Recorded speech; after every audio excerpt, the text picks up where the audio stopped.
as far as place kicker, I guess there's somebody coming in, I assume you can't talk about him yet, but where does that stand with Rodrigo and everything that happened?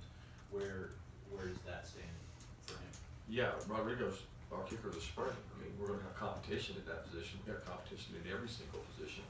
That includes fall camp, that includes the spring. So we go out there to kick, Rod will be the guy kicking. We've got several other kids that compete with him. And then obviously we got a guy coming in the fall as well. So we'll get a chance to kick. And I think the more situations we can put those guys in, punting and kicking, will be key for us. Kirby, as far as, is there like a moment when you officially wrap up one season and look ahead, and how difficult is that to have your players focus on a clean slate, but also where they can improve? Yeah, I mean, the moment it's wrapped up to me is in the locker room with this TCU. It's over in the coach's eyes. We try to make it that way for the players. The new beginning for us was the minute they come back for spring semester. I mean, from the approach of where were we, where are we going, and how are we going to get there?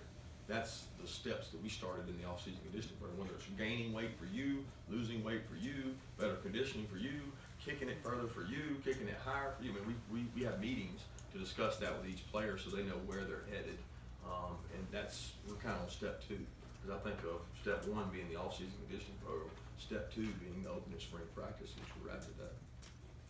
Coach, just trying to learn a little bit more about the quarterback situation and kind of how you got a guy who's battle tested and played 12 ball games for you last year, but you also, like you've said before, you don't want him to think I've got a spot coming back. So how do you kind of balance that and just the competition with a guy that has so much experience and has done so much thus far? Well, I don't know if it's hard to balance. I mean, every guy out there has been explained that it doesn't. I mean, you could say Davin and Lorenzo, they got more experience than Jacob Eason, right? Well, they've got DeAndre Walker and Chauncey Manac behind them, who I think are 2 good football players. So those 2 guys are competing with those other 2 guys, regardless of what the stats say or what the SEC Media Day says before the season of what a guy is. That's not the way we look at it as coaches. So it's the same way at the quarterback position.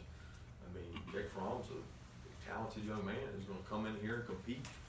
That's why he's here mid-year. He's here to learn, to compete.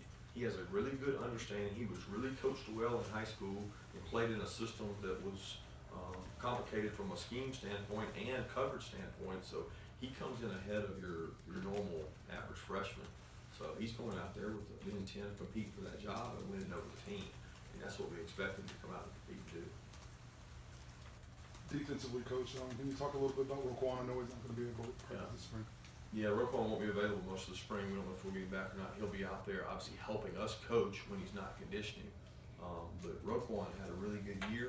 Roquan is a kid who works as hard as any kid I've been around when it comes to daily practice habits, weight room practice habits. He's a guy that competes his tail off. And I think he affects others. And I think he's finding his place right now. He's going through a little bit of maybe what Nick went through of, here I am off-season conditioning, and I'm supposed to be a guy that's a leader, but yet I'm not doing it myself. So how do I affect others? And we've had several meetings with him on that, and I think he's doing a nice job of that. But excited to see where he goes and how much he works this spring at the leadership aspect.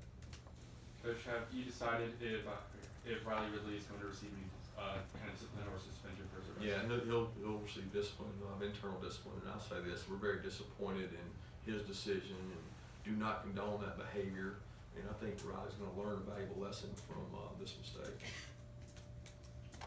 Coach, with Jacob, what are you looking for from year 1 to year 2 this spring for him to make that jump? And what is something that you've already seen him do off the field, but then you're going to be looking for on the field? Well, obviously off-season conditioning, I got to see him run, jump, move, do all the physical traits of a quarterback. But I think he's in better shape. I think he's moving around better. I thought as the year went, he got more comfortable being mobile in the pocket.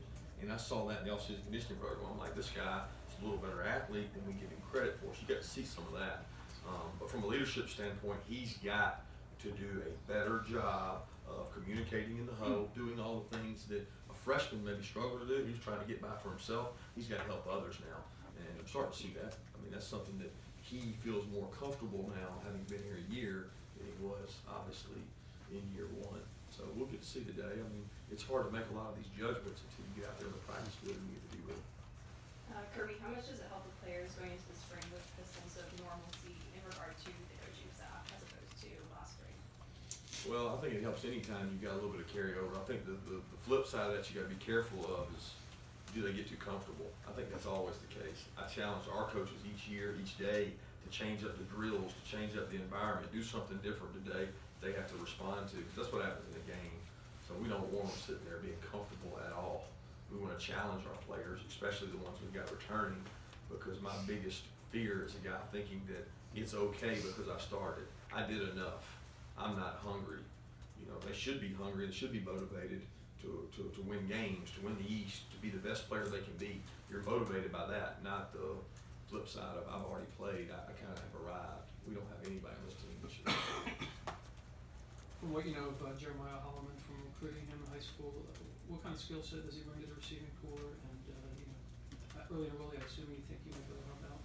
Yeah, I think the biggest thing he brings is the toughness factor. You know, one of the traits that stuck out on his tape, everybody talks about the catches and the size, but he's physical, you know, and that's the demeanor that we need. A guy out there that's not afraid to go hit you and hatch you up. I really like that about the guy. I think he's gonna help us on special teams. You know, he'll have a learning curve to go through to learn the sets and the different plays, but I'm excited about his work habits. He's one of the hardest working kids out there, those mid-year guys, because he doesn't really care what other people think. He doesn't look around at the other guys. He's focused on, I'm gonna give you all the effort I can. I mean, we took time this off season to film finishes. So we've had guys that finished the drill really well, like they ran through the cone really well, they gave great effort. Then we had guys that, you know, just pulled up a little bit short. And we come in, here's a team we watch and say, this is the way to do it, this is not the way to do it. And we didn't care who it was. Didn't matter who you were or how many games you had played. And repeatedly, JJ showed up on the way to finish because he strains his gut. He's not embarrassed to try hard. And I think when you get that as a player, that's a good trait. Kirby, just a quick housekeeping question. Since Bryce and Reggie left, has there been any other attrition that's taken place on the team? Say that again? Has there been any other attrition on the team since Bryce and Reggie left? No, not since those guys. I mean, we have some injuries that we'll see today that show we're all aware of. Most of them, Roquan and Trenton, those guys. But really, that's all we've got so far. Kirby, Sony's had a really nice finish to the season. What did that foretell, do you think, for this season? And at that position, how difficult is it going to be for somebody to stand out because there is so much depth there and so much talent? Yeah, I thought Sonny did a good job of, you know, he affected that TCU game probably more than anybody between him and Isaiah. I mean, when you get him the ball in space, he tends to make things happen. So finding ways to get Sonny the ball, creative ways to use his ability is important for us. I thought he finished off the year really well. More importantly than just on the gridiron, he impacted our team more off the field than probably anybody. He's not a guy that is afraid to speak out. He's not afraid to challenge others, which I appreciate as a coach. Having been around a lot of players like that in my past, he has that it factor to do that.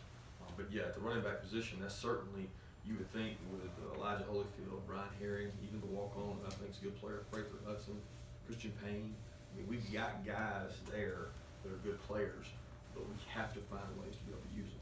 It's just not that easy to handle the ball back there and get them through a defensive line if you don't have space to do things. This is somewhat related, but with Sony and Nick and your outside linebackers, Davin, Bellamy, and Lorenzo Carr, obviously you have guys that you kind of know what you have. How do you balance, you know, having the risk of them getting out there and playing full out, you don't want to lose those guys in spring practice, Right. and trying to get the guys ready behind them that you probably know less about? Yeah, very true. I think as a coach, you're always worried about that. You're saying, okay, I mean, I know some coaches in college football that have a philosophy of if a guy's played, you know, 1,000 snaps in his career, which let's be honest, we got a couple guys that have, is spring gonna get them better? I would argue that yes, it is. In a controlled environment, the things you can do when you can reduce risk by doing drills, drill work is obviously separate from 11 on 11. Every guy on our team can get better. We got nobody that can improve. You know, we preach that to them. You know, we're not going to take guys and say, oh, you sit out of this, you sit out of that because of who you are. I think that can cause angst or problems from within. But we have to be smart as coaches too. to understand that when we're in a tackling environment, some of these guys have been tackled enough times to prove they can carry the ball, or, Lorenzo or Davin's case. I think it's not so much in their case because they don't play the same number of snaps sometimes as other guys do, they rotate. But we'll have to be smart about that, and we need a long time each day to say, who's getting the practice reps? Well, we got some guys behind Lorenzo and Davin that need to get those practice reps. But those guys need their work too, especially from a conditioning standpoint, not so much a scheme standpoint. Last question.